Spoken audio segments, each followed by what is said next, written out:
ទុកយ៉ាងណាសង្សារចាស់អើយបែកគ្នាយូរហើយក្រោយពេលអូនមានអ្នកថ្មី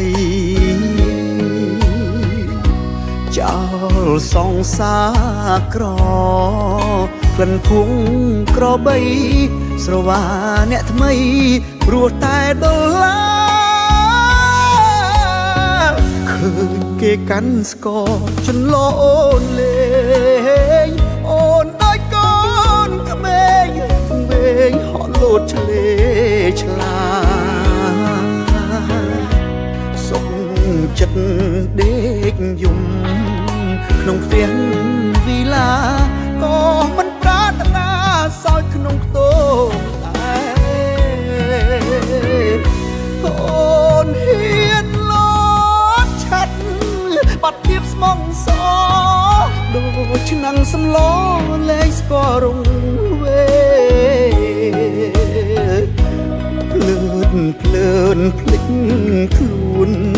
វងវែងមួយពេលចោលមុំកន្ទេលវាលូតឡើងត្រេងគេនៅស្នេហ៍ហេតុដូចសត្វត្រី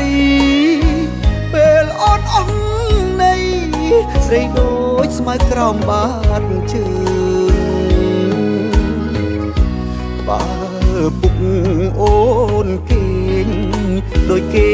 ងលើភ្លើងធ្វើមកស្រុកយើងវិញណាអូន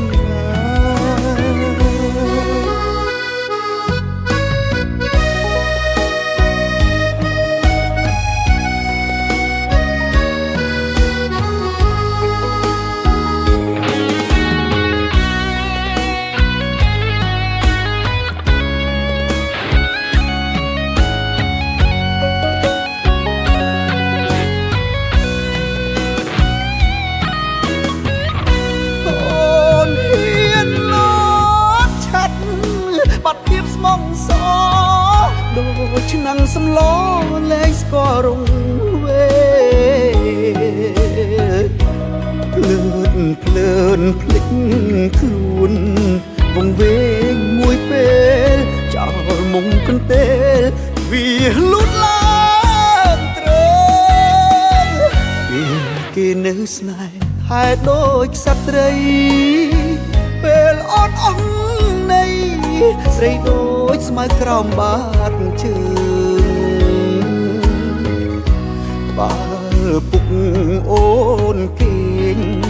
ដូចគេងលើភ្លើងធ្វើមកស្រុកយើងវិញណាអូនណាបើពុកអូនគេងដូចគេងលើភ្លើងធ្វើមកស្រុកយើងវិញណាអូ